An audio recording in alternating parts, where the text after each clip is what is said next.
नमस्कार दोस्तों, स्वागत है आपका हमारे टेरेस किचन गार्डन और हमारे YouTube channel green life diaries में। दोस्तों, जैसे कि आपको मालूम है कि हमने टेरेस किचन गार्डन बना रखा है। इस पर हमने जो है अलग अलग प्रकार की सब्जियां वगैरह लगा रखी हैं। तो इन सब्जियों को दोस्तों हम हमेशा ही ऑर्गेनिक फर्टिलाइज़र ही डालते हैं। तो आज हम दोस्तों बात करेंगे कंपोस्ट बनाने की। कहने का भाव है कि आप किचन कंपोस्ट कैसे तैयार कर सकते हैं। तो इसके लिए हम सबसे पहले समझेंगे कि कंपोस्ट होता क्या है। कंपोस्टिंग एक ऐसी प्रक्रिया है जिसमें ऑर्गेनिक मैटर कुदरत में मौजूद माइक्रो ऑर्गेनिजम्स और इंसेक्ट्स की सहायता से हवा और पानी की मौजूदगी में ब्रेकडाउन होता है। कुदरत में मौजूद माइक्रो ऑर्गेनिजम्स को कंपोस्ट की प्रक्रिया को पूरा करने के लिए 4 कंडीशंस का होना ज़रूरी होता है। सबसे पहली कंडीशन है कार्बन, जो कि दोस्तों आपको ब्राउन मैटर से मिल जाती है, जैसे गत्ते वगैरह जहाँ सूखे हुए पत्ते हो जाते हैं। उसके बाद दूसरी कंडीशन है नाइट्रोजन का होना, जो कि आपके किचन वेस्ट से प्राप्त हो जाता है। तीसरी कंडीशन होती है ऑक्सीजन और चौथी कंडीशन होती है पानी। तो चलिए दोस्तों, हम आपको किचन कंपोस्ट बनाने का ऐसा आसान तरीका बताते हैं कि आप भी अपने घर में मौजूद किचन वेस्ट से कंपोस्ट तैयार कर सकते हैं।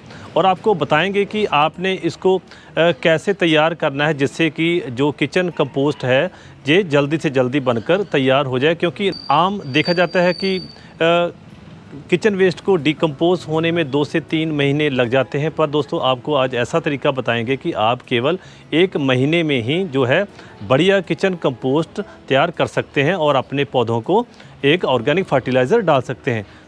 तो दोस्तों देखिए कि हमने जो है सारा मटेरियल तैयार कर लिया है। सबसे पहले आप देखिए कि हमने सूखे पत्ते और गत्तों को रखा हुआ है दोस्तों, जो कि डिकम्पोज की प्रक्रिया को पूरा करने के लिए ज़रूरी होता है। तो पत्ते तो आपको आसानी से मिल ही जाएंगे। तो इन पत्तों को दोस्तों आप क्रश कर रख सकते हैं, जिससे कि जल्दी से ये डिकम्पोज हो जाएंगे। और दोस्तों गत्तों को आप क्या करें कि आप छोटे छोटे इनके पीस कर लें। अगर आपके पास दोस्तों गत्ते नहीं हैं तो आप पत्तों का इस्तेमाल कर सकते हैं। अगर आपके पास पत्ते नहीं हैं तो आप गत्ते का इस्तेमाल कर सकते हैं। कहने का भाव ये है कि आप इन दोनों में से किसी एक का इस्तेमाल भी कर सकते हैं। और उसके बाद दोस्तों हमारे पास है किचन वेस्ट। जैसे आप देख सकते हैं कि इसमें जो है केले के छिलके, ऑनियन पील्स या जो भी किचन से वेस्ट निकलता है। हाँ दोस्तों, बशर्ते कि कोई भी चीज़ पकी हुई नहीं होनी चाहिए। कहने का भाव कि आग पर बनी हुई नहीं होनी चाहिए, ना ही गूँथा हुआ आटा वगैरह होना चाहिए। केवल सब्जियों के जो जहाँ फलों के जो छिलके वगैरह, जहाँ गले सड़े हुए फल हैं जो यूज़ नहीं किए जाते, वो होने चाहिए। तो आप देख सकते हैं कि जो नाइट्रोजन की हमने बात की थी डिकम्पोज की प्रक्रिया को पूरा करने के लिए दोस्तों, वो किचन कंपोस्ट से मिल जाता है। इसके बाद दोस्तों हम इस्तेमाल करेंगे मिट्टी का, क्योंकि मिट्टी में बैक्टीरिया होते हैं जो कि डिकम्पोज की प्रक्रिया को पूरा करने के लिए, या कह लीजिए कंपोस्ट की प्रक्रिया को पूरा करने के लिए बहुत ही सहायक सिद्ध होते हैं। तो इसके बाद दोस्तों हम साथ में इस्तेमाल करेंगे वर्मी कंपोस्ट का। वर्मी कंपोस्ट दोस्तों क्या काम करेगी कि ये डिकम्पोज की प्रक्रिया को तेज़ कर देती है। अगर आपके पास वर्मी कंपोस्ट नहीं है तो आप गाय के गोबर का भी इस्तेमाल कर सकते हैं। इसके बाद दोस्तों हम इस्तेमाल करेंगे सैंड का। सैंड क्या काम करेगा कि आप इसमें मिलाते जाएंगे तो ये आपके सारे मिक्सचर को हवादार रखने में मदद करेगा।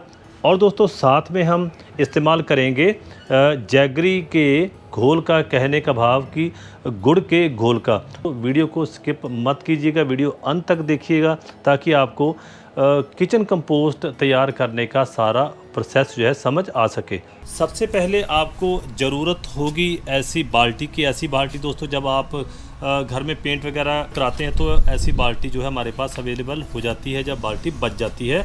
देखिए कि इस बकेट में दोस्तों हमने होल्स किए हुए हैं। तकरीबन हमने 20 से 25 होल कर रखे हैं, क्योंकि कंपोस्ट की प्रक्रिया को पूरा होने के लिए जैसे आपको बताया था कि ऑक्सीजन का होना ज़रूरी होता है। हमने दोस्तों नीचे होल नहीं किए, पर बिल्कुल बॉटम के साइड में होल कर रखे हैं। तो ऐसे आप एक बकेट ले लें और अब आपको बताते हैं कि आपने इस सारे मटेरियल को इस बकेट के अंदर कैसे डालना है। तो दोस्तों सबसे पहले आपने बेस तैयार करना है। इसके लिए आपने क्या करना है कि आपने पहले मिट्टी की दोस्तों एक बारीक सी लेयर जो है नीचे बना देनी है। ऐसे बारीक लेयर बनाने के बाद आपने या तो सूखे पत्ते या गत्ता जो भी आपके पास अवेलेबल है, तो हम इन दोनों चीज़ों का इस्तेमाल कर रहे हैं यहाँ पर। तो ऐसे आप नीचे ऐसे सूखा मटेरियल डाल देंगे। इसके बाद दोस्तों बारी आती है जो आपके पास किचन वेस्ट है। देखिए, तो एक बात दोस्तों ध्यान रखिएगा कि आप जैसे केले का छिलका है दोस्तों, केले के छिलके की बात करूं तो इसमें 42% जो है पोटेशियम होता है। तो आप इन छिलकों को बारीक बारीक काट लें, क्योंकि डिकम्पोज होने में बड़े छिलकों को टाइम लग जाता है।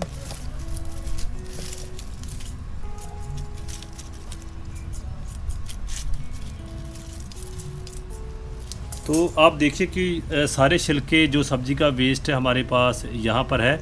इसी प्रकार हमारी जो सामने दोस्तों बकेट है वो ऐसे ही मटेरियल से भरी है। तो ये केवल आपको दिखाने के लिए हमने इस ट्रे में डाले हैं। तो आप इसकी ऐसे दोस्तों लेयर बना देंगे।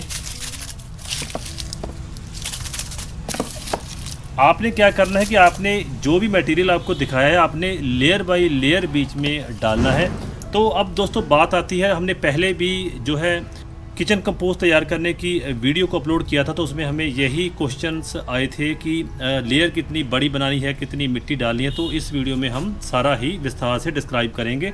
तो आपने देखा कि जो जैसे हमारे पास ये ट्रे है, तो ट्रे में के मटेरियल के हिसाब से हमने लेयर बना दी है। जो लेयर है तकरीबन 2 से 3 इंच सफिशिएंट होती है, क्योंकि हमने जो है हर मटेरियल को लेयर बाय लेयर ही बीच में डालना है। तो ऐसे देखिए कि ऐसे लेयर बनाने के बाद इसके ऊपर आपने जो है फिर सूखा मटेरियल डालना है। या आप पत्ते डाल दें या आप गत्ते डाल दें। दोस्तों आपने एक बात का ध्यान रखना है कि आपने जब भी इसमें किचन का वेस्ट मटेरियल डालना है वो थोड़ा गीला होता है। तो आपने ऊपर सूखा मटेरियल जैसे पत्ते या गत्ते आपने ऊपर डालने हैं। इसके बाद दोस्तों आपने क्या करना है कि मिट्टी की फिर इसके बारीक लेयर 2 से 3 इंच से ज़्यादा लेयर मोटी नहीं होनी चाहिए मिट्टी की। तो दोस्तों जैसे आपको बताया कि मिट्टी में जो बैक्टीरिया मौजूद होता है ये काफ़ी हेल्प करता है डिकम्पोज होने में। तो ऐसे कोई भी प्लास्टिक की चीज़ बीच में है तो आप बाहर निकालते चलिए। इसके बाद दोस्तों हम इसके ऊपर डालते हैं वर्मी कंपोस्ट। वर्मी कंपोस्ट क्या करेगा, ये डिकम्पोज की प्रक्रिया को तेज़ कर देगा, जिससे कि आपका जो किचन कंपोस्ट जल्दी बनकर तैयार हो जाएगा। तो इसके साथ हम थोड़ी सी लेयर बनाएंगे सैंड की। दोस्तों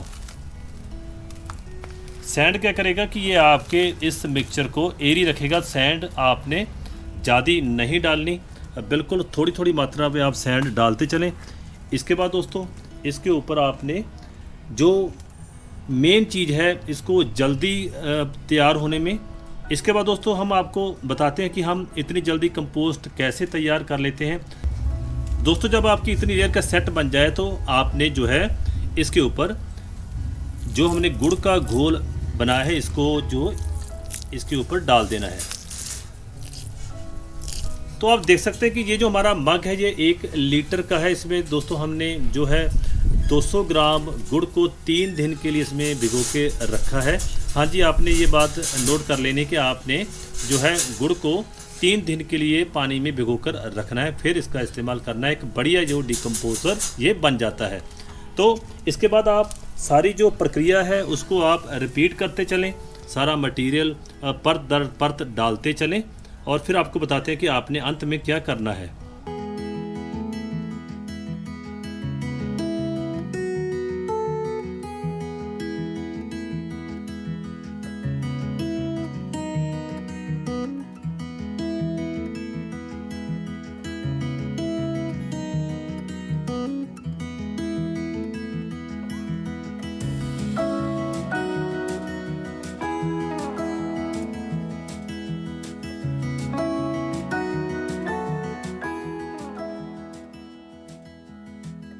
तो ये लीजिए दोस्तों, हमारी जो है आखिरी लेयर तैयार हो चुकी है।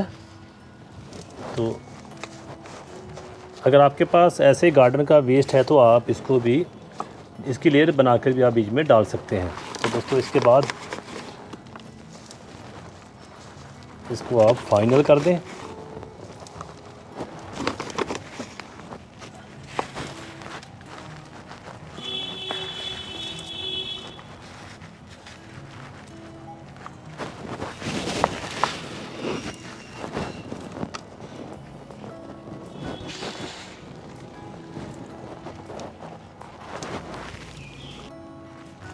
तो दोस्तों ये गुड़ का घोल क्या काम करेगा कि आपके इस सारे जो मिक्सचर को जल्दी से जल्दी डिकम्पोज कर देगा और आपको बढ़िया सी ऑर्गेनिक खाद मिल जाएगी। तो ऐसे आपने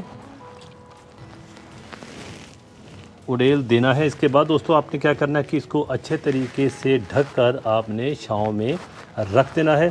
तो आप देखेंगे कि जो हमने होल्स ऐसे जो नीचे किए हैं, इनके बीच से पानी जो है निकलना शुरू हो चुका है।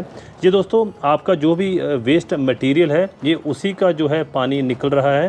तो आपने क्या करना है कि आपने इसको ढक कर इसके नीचे कोई बर्तन रख देना है, जिससे कि इस घोल को इकट्ठा कर कर आप उसका सॉल्यूशन बनाकर आप अपने प्लांट्स को डाल सकते हैं। ये जो दोस्तों पानी निकलने की जो प्रक्रिया है, ये थोड़े दिनों की होती है। इसके बाद ऑटोमेटिकली ये आपका सूख जाएगा। ऐसे दोस्तों बनाने के बाद आपने इसे अच्छे तरीके से ढक देना है। हमने ढक्कन के ऊपर दोस्तों होल्स नहीं बनाए, हमने जो होल्स साइड में ही बना लिए थे। तो ढक्कन के ऊपर होल्स दोस्तों नहीं बनाने। बाई चांस अगर आपकी ये बाल्टी कहीं बाहर पड़ी है, तो बारिश होती है, तो इन होल्स के ज़रिए पानी जो है बीच में चला जाएगा। इसको दोस्तों आपने कहीं छाँव में या शेड में रख देना है। आपने इतना ध्यान रखना है कि इसके ऊपर सीधी सनलाइट नहीं पड़नी चाहिए। आपने दोस्तों 15 दिन के बाद क्या करना है कि इसमें जो आपने इसको किसी चीज़ से हिला देना है। अगर आपको लगता है कि ये सूख चुका है, तो आपने थोड़ी सी पानी की मात्रा को ऐड कर देना है। अगर थोड़ी सी नमी है तो दोस्तों उसमें आपने पानी नहीं डालना। इसको हिलाने के बाद आपने फिर दोबारा जो है ढककर रख देना है। आप देखेंगे कि 30 दिन के बाद आपका बढ़िया सा जो है एक ऑर्गेनिक फर्टिलाइज़र तैयार हो जाएगा। कहने का भाव है कि किचन कंपोस्ट तैयार हो जाएगा, जिसे आप प्लांट्स में डाल सकते हैं। बाकी दोस्तों हम आपको दिखाते हैं कि जो हमने किचन कंपोस्ट पिछले महीने तैयार किया था, तो आप देख सकते हैं कि देखिए कि बढ़िया सा जो है किचन कंपोस्ट तैयार हो चुका है। आपने करना क्या है कि 1 महीने के बाद आपने इसे जो है निकाल कर बाहर 2-3 दिन के लिए छाँव में रख देना है। उसके बाद दोस्तों आपने जो बड़े बीच में पीसेस होंगे जो नहीं कंपोस्ट हुए होंगे, उनको आपने बाहर निकाल कर साइड में रख देना है। बाकी दोस्तों ज़्यादातर दिखाया जाता है कि आपने इसको छानना बिल्कुल नहीं है। आपने देखिए ऐसे ही आपने इसको डालना है। देखिए जो हमारा पिछले महीने का किचन कंपोस्ट। और दोस्तों आपको इस जो किचन कंपोस्ट से खूबसूरत स्मेल भी आएगी।